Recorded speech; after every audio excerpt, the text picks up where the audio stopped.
Ya, Assalamualaikum warahmatullahi wabarakatuh. Waalaikumsalam warahmatullahi wabarakatuh. Kembali lagi bersama saya Muhammad Ikram Nafi dan partner saya. Saya Devasta Abid Pradana. Nah, hari ini kita akan belajar tentang adaptasi teknologi yang namanya materi akan disampaikan oleh Mas Abid. Ya. Jadi Mas Abid, hari ini kita akan belajar apa lagi nih? Oke. Ya, untuk hari ini kita akan melanjutkan materi kita sebelumnya, Mas Ikram, mengenai pengenalan laptop.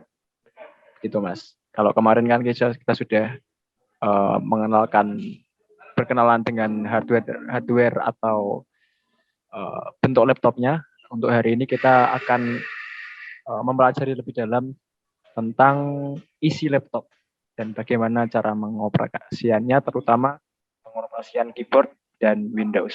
Begitu, Mas Ikram. Oke, Mas Abid. Kemarin kita belajar tentang wadahnya lah. Kita sekarang belajar tentang isi.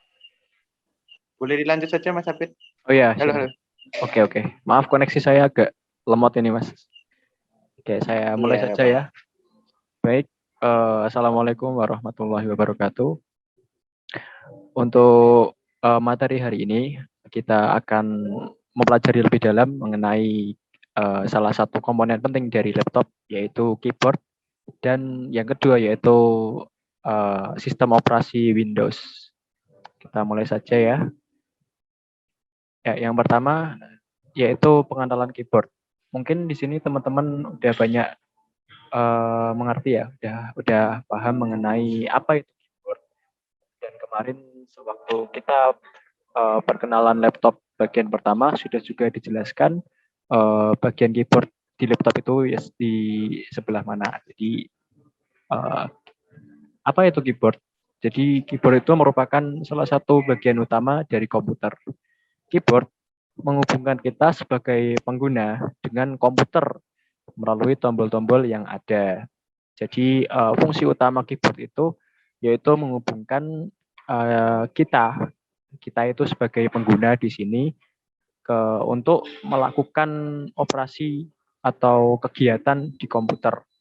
Jadi istilahnya penyambung lah begitu. Nah, dengan tombol tersebut pengguna yaitu kita dapat melakukan perintah maupun memasukkan data ke komputer.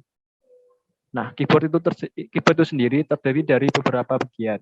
Nah, bagian-bagian tersebut itu antara lain huruf-huruf alfabet, yaitu huruf A sampai Z, kemudian ada juga angka-angka, kemudian ada juga simbol, dan tombol lain yang memiliki fungsi tertentu.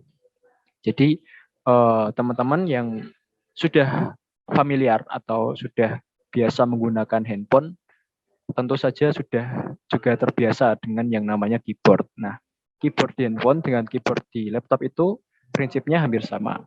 Jadi semisal teman-teman ingin melakukan WA ke teman, misalnya mengirimkan WA ke teman-teman sekalian, biasanya kan mengetikkan pesan. Nah, itu pesan itu diketikkan melalui keyboard. Jadi kita menulis kata-kata itu melalui keyboard.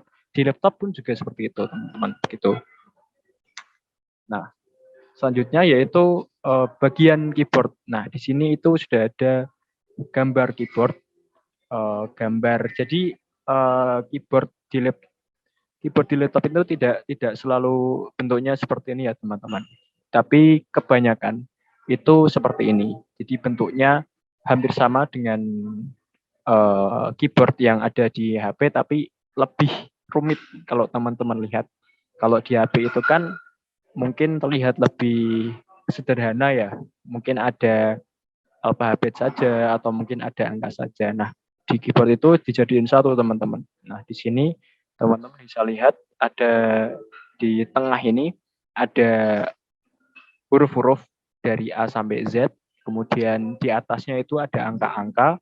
Kemudian di bagian angka juga ini di atasnya itu ada simbol-simbol teman-teman. Seperti tanda seru, kemudian pagar, dan lain sebagainya. Nah, kita akan mempelajari fungsi dari tombol-tombol tersebut, teman-teman.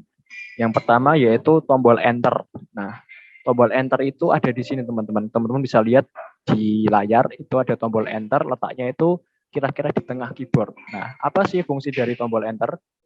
Nah, tombol enter itu memiliki fungsi untuk memindahkan kursor satu baris ke bawah. Nah, untuk teman-teman mungkin di waktu mengetikkan kalimat di HP, mungkin WhatsApp temannya, mungkin sering menjumpai tombol enter ini ya teman-teman. Nah, fungsinya itu sama dengan tombol enter yang ada di laptop ini. Jadi, misal teman-teman ingin mengetikkan kata-kata, kemudian mau pindah baris ke bawahnya, itu pakainya tombol enter. Nah, di laptop itu juga sama fungsinya.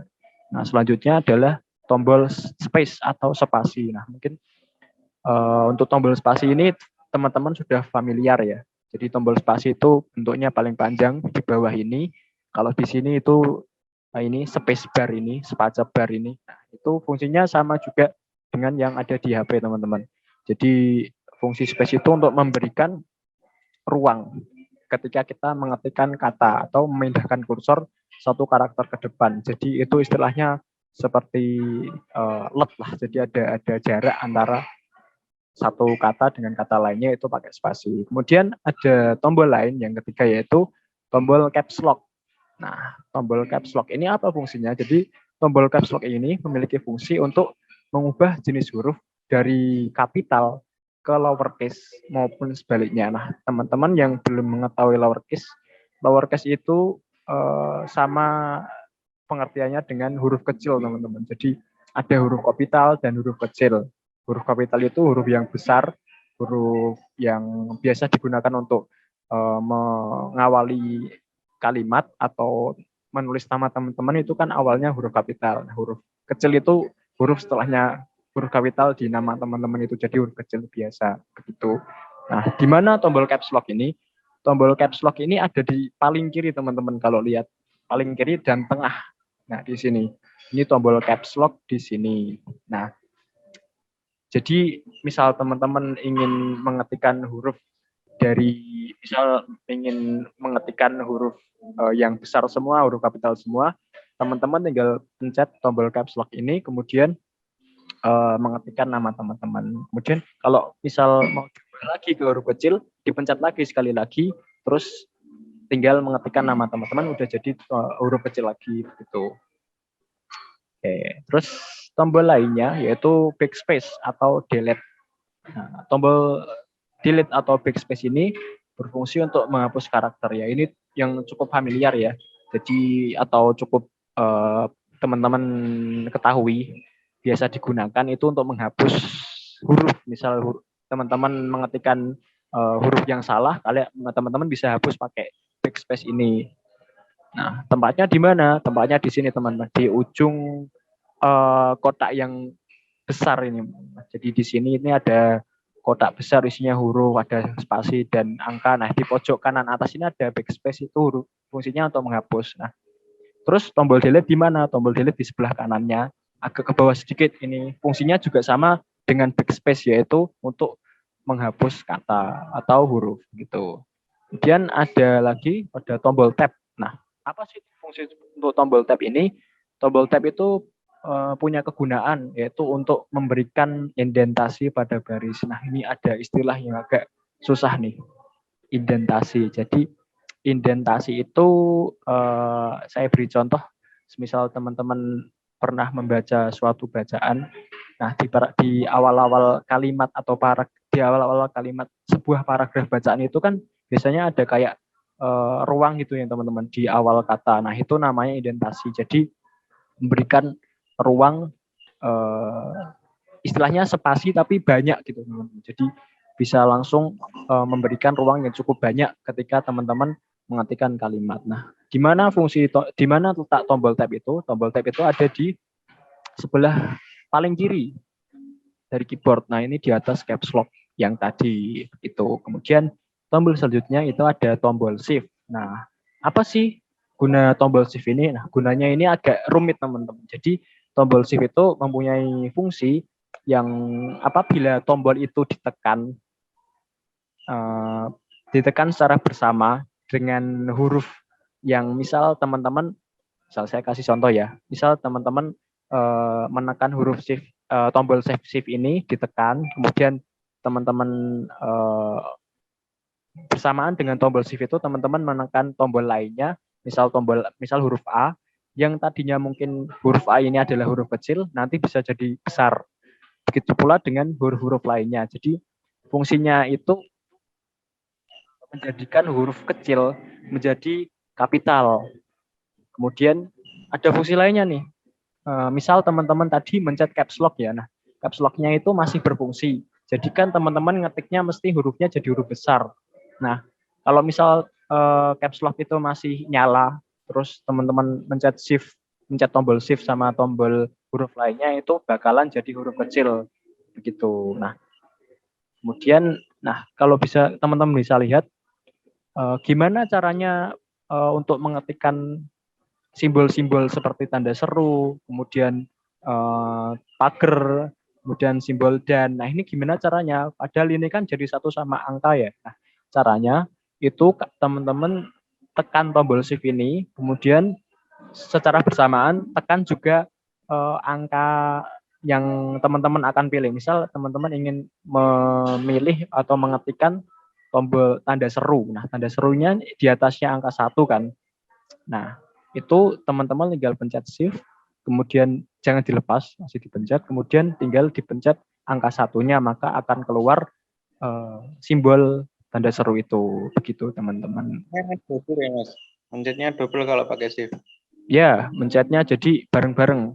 Jadi kalau misal teman-teman ngetiknya huruf itu 1 doang yang dipencet, ini mencetnya harus bareng. Jadi tombol shift-nya itu nggak boleh dilepas. Gitu Mas Ikram. Oke. Ya. Oke. Terus, ini ada satu lagi nih tombol yang gunanya, fungsinya itu banyak teman-teman. Ada 4 fungsi di sini, yaitu tombol CTRL atau kontrol. Nah, di mana tombol CTRL ini? Tombol CTRL ini itu letaknya di pojok paling bawah. Jadi pojok paling bawah di keyboard itu ada tombol CTRL ini kan. Nah, itu letaknya di situ.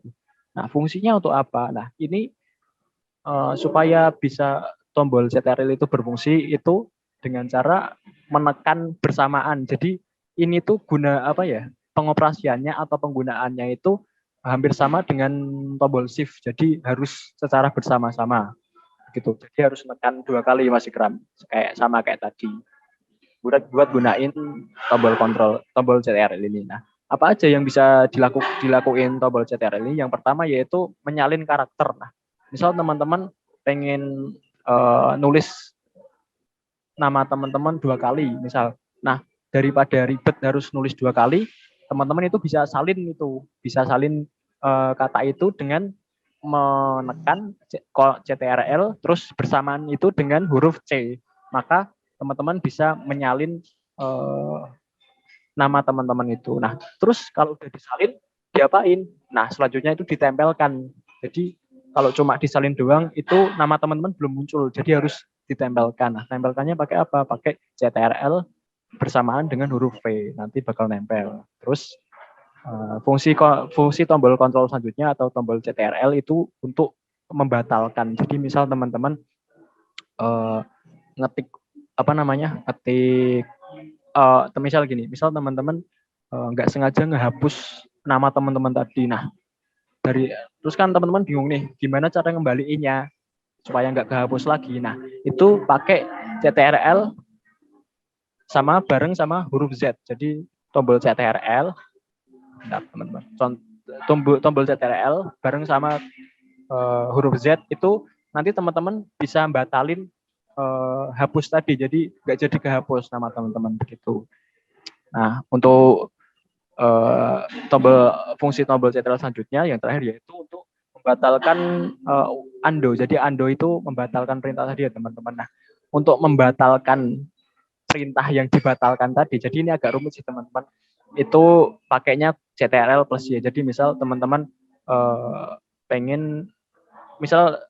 teman-teman ngetik nama teman-teman terus kehapus, terus kan mau ngembaliin nama lagi itu pakai CTRL Z, terus ternyata lebih baik dihapus lagi nah itu pakainya CTRL plus Y. Jadi membatalkan undo terakhir begitu ya. Itu mungkin untuk pengenalan keyboard.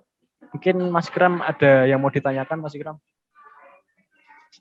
Mas Abid, itu tombol kontrolnya cuma bisa pakai huruf itu atau pakai huruf lain juga ada bisa, Mas? Oh ya, pertanyaan yang sangat bagus. Jadi apakah bisa huruf lain?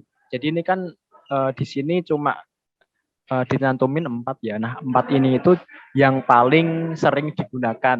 Jadi nggak cuma ini, nanti teman-teman juga bisa menggunakan misal CTRL plus A. Nah itu ada fungsinya lagi, tapi nggak dibahas di pertemuan kali ini karena nanti bakal menghabiskan waktu yang cukup banyak. Begitu Mas Ikram. Jadi masih banyak fungsi lainnya.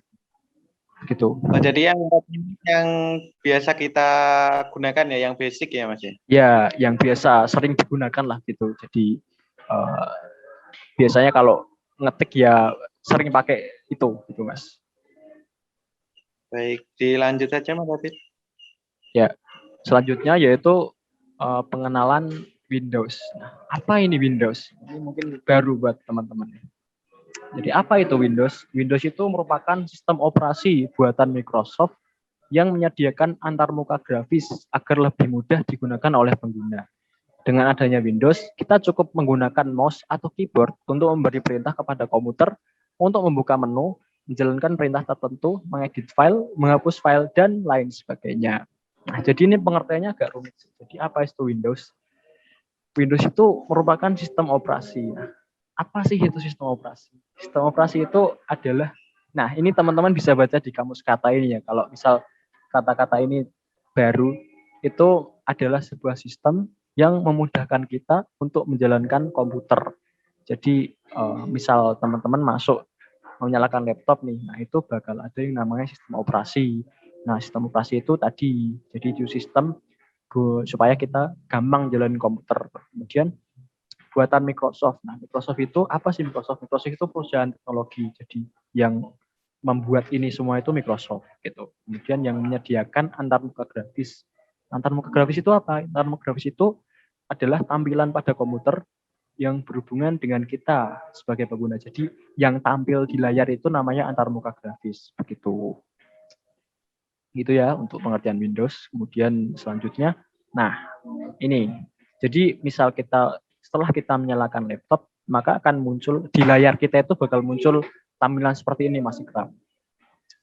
Jadi nggak semuanya sih, tapi beberapa laptop itu seperti ini tampilannya. Jadi ada di sini itu gambar mobil ini tuh wallpaper. Nah di HP teman-teman kan biasanya juga ada wallpaper, di laptop juga ada wallpaper. Nah, di bagian bawah itu namanya ada taskbar. Nah taskbar. Jadi apa itu taskbar? Jadi di sini ada kayak garis gitu ya di bawah. Itu apa sih sebenarnya? Nah taskbar itu kalau di sini dijelaskan yaitu merupakan sebuah bar. Jadi bar itu seperti baris tadi. Di baris terus ada isinya itu namanya bar. Terus yang biasanya terletak pada bagian bawah layar. Bentuknya persegi panjang dan memanjang dari sisi ke sisi. Nah, bisa teman-teman lihat tadi, itu memanjang dari pojok kiri ke pojok kanan. Kemudian fungsi dari taskbar ini yaitu untuk memulai ataupun melihat file atau aplikasi yang sedang berjalan. Apa sih file itu sama aplikasi itu? Nah, di sini file itu dijelaskan sebagai kumpulan informasi yang tersimpan pada sebuah penyimpanan. Nah, teman-teman biasanya kalau download sesuatu itu kan bakal muncul kayak apa ya, kayak berkas. Nah, berkas atau ya itu namanya file itu, berkas itu. Jadi itu isinya kumpulan informasi. Kemudian aplikasi itu apa? Jadi misal teman-teman download Free Fire nih. Nah, Free Fire itu termasuk salah satu aplikasi. Jadi aplikasi itu suatu program yang menjalankan tugas tertentu. Nah, jadi kalau misal teman-teman WA itu juga aplikasi. Nah, tugasnya apa? Tugasnya itu untuk mengirim dan menerima pesan. Nah, aplikasi itu. Jadi fungsi taskbar seperti itu ya, teman-teman. Untuk memulai ataupun melihat file aplikasi yang sudah berjalan. Nah, kemudian bagian-bagian pada taskbar. Nah, ada apa aja sih yang ada di taskbar itu? Nah, di sini itu ada tombol start, teman-teman. Bentar, tak kembaliin dulu yang tadi ya. Nah, itu di pojok kiri bawah ini teman-teman bisa lihat itu ada kayak gambar jendela kotak 4 ini ya. Nah, itu namanya tombol start. Jadi tombol start itu merupakan bagian utama untuk melakukan kegiatan di sistem operasi Windows. Jadi teman-teman kalau mulai mau ngapain aja itu bisa lewat tombol ini, dipencet tombol ini. Terus melalui tombol ini kita bisa menjalankan perintah maupun aplikasi yang diinginkan. Nah, terus gambar di samping ini itu bakal muncul kalau teman-teman pencet tombol start. Jadi misal teman-teman mencet tombol start, itu bakal muncul tampilan seperti ini, kotak seperti ini. Nah, itu ada banyak sekali yang bisa dilakukan ya. Di sini itu juga ada tombol untuk mematikan laptop. Nah, itu ada di pojok kiri bawah ini, teman-teman. Kayak tombol power kan, ini sudah dijelaskan kemarin. Nah, di sini juga ada begitu. Kemudian ada apa lagi di bagian taskbar itu ada menu search. Nah, menu search ini bentuknya seperti ini. Nah, fungsinya itu ini teman-teman kalau misal buka browser di HP ya, itu bakal ada kayak mencari sesuatu kan. Nah, ini di laptop juga ada kan. Jadi fungsinya itu untuk mencari aplikasi yang ingin dijalankan. Jadi teman-teman misal mau buka, istilahnya kalau mau buka WA itu bisa nyari di sini. Nah, kalau di sini itu contohnya membuka yang namanya Microsoft Word. Nah, Microsoft Word itu aplikasi untuk mengetik. Nah, gitu. Teman-teman bisa ketik Microsoft Word di sini, kemudian akan muncul di sini. Nah, terus teman-teman bisa buka deh Microsoft Word-nya gitu. Kemudian, nah ini di bagian taskbar itu ada juga yang namanya program yang sedang berjalan.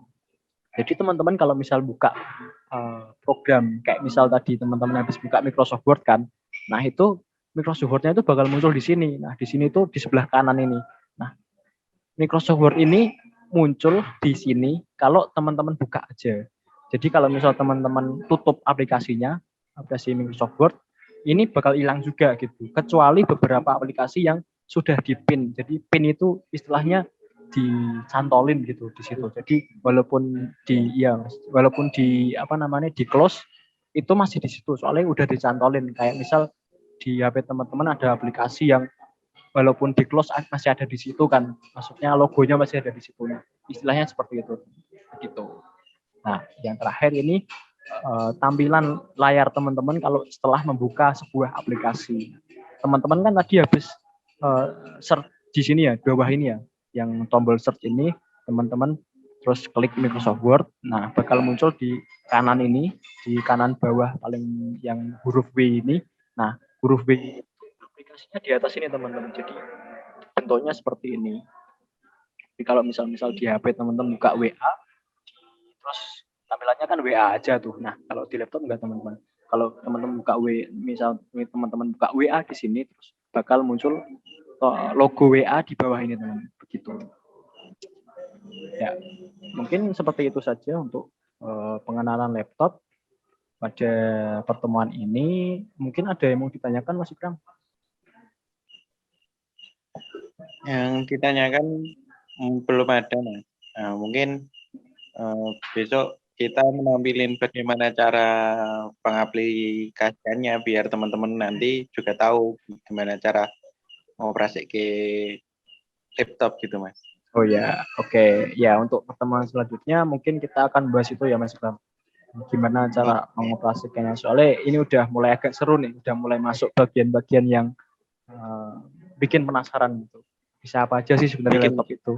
Nah, ya, benar. Oke. Ya, mungkin seperti itu dulu aja. Gimana Mas Ikram? Tanya lagi, Mas. Iya, gimana? Monggo. Di laptop ini bisa buat main Free Fire nggak, Mas? Oh, bisa. Tapi ya, mungkin dijelaskan di luar ini saja ya, Mas. Soalnya itu udah keluar pembelajaran sepertinya itu. Iya. Ini cukup sampai di sini Mas Abid ya? Ya, sudah Mas. Sudah selesai. Sudah selesai ini Mas. Terima kasih Mas Abid. Semoga yang disampaikan oleh Mas Abid ini berguna buat kita semua, buat teman-teman juga, buat saya juga di sini juga ikut belajar. Jangan lupa untuk tetap like video ini dan share ke teman-teman yang membutuhkan.